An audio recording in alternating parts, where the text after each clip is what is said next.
বরিশাল আদালতের সরকারি কৌশলী বা আইন কর্মকর্তাদের ব্যাপক পরিবর্তন হতে যাচ্ছে। আওয়ামী লীগ সরকারের পতনের পর থেকেই আদালতে দেখা মিলছে না বেশিরভাগ আইন কর্মকর্তাদের। এতে স্থবিরতা দেখা দিয়েছে বিচার কাজে। এই সব পদে সৎ ও মেধাবী আইনজীবীদের নিয়োগের দাবি সাধারণ আইনজীবীদের।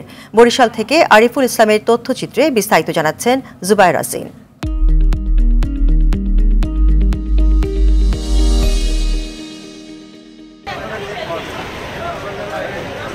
ছাত্র জনতার অভ্যুত্থানে শেখ হাসিনা সরকার পতনের পর থেকে বরিশালের আদালতে দেখা মিলছে না সরকারি কৌশলী বা আইন কর্মকর্তাদের। এতে বিচার কাজে দেখা দিয়েছে স্থবিরতা।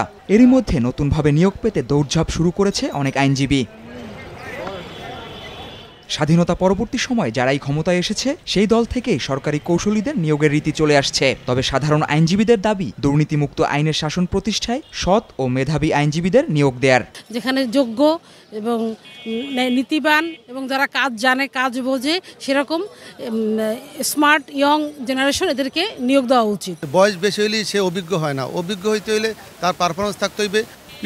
বিজ্ঞ এপিপি যাদেরকেই নিয়োগ করবে এইটা খুব দেখে শুনে সকল কিছু বিবেচনা করে নিয়োগ করাটাই বাঞ্ছনীয়। আমাদের এই বরিশাল জেলা আইনজীবী সমিতিতে যারা এপিপি বিগত দিনে ছিল রাজনৈতিক বিবেচনায়, তাদেরকে বাদ দিয়ে নতুনভাবে যারা জানে, আইন সম্পর্কে জানে, তাদেরকে নিয়োগ দেওয়া হোক। পদ পরিবর্তনের কারণে এই এপিপি স্পেশাল পিপিরা কোর্টে করতেছে না, কোর্ট সেইভাবে আসতেছে না, এবং যারা বিচার প্রার্থী তারা সেইভাবে কোনো বিচার পাইতেছে না।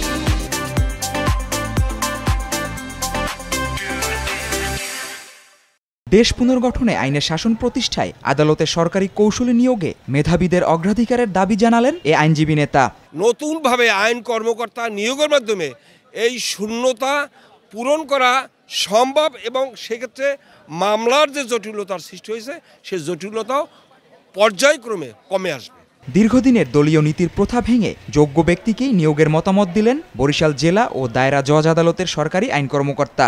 যারা অভিজ্ঞ, ভালো লোক, আইন কানুন জানে, সেইভাবেই সব জায়গায় হেঁটে পিপি বা আইন কর্মকর্তা, জিপি, গভর্নমেন্ট লিডার্স যারা আছে সেইভাবেই আশা করি নিয়োগ হবে। বরিশাল জেলা ও দায়রা জজ আদালতে এর আগে 30 থেকে 35 জন সরকারি আইন কর্মকর্তা থাকলেও আইনজীবী নেতাদের মন রক্ষার্থে গেল সরকারের আমলে তা 200-তে উন্নীত করা হয়।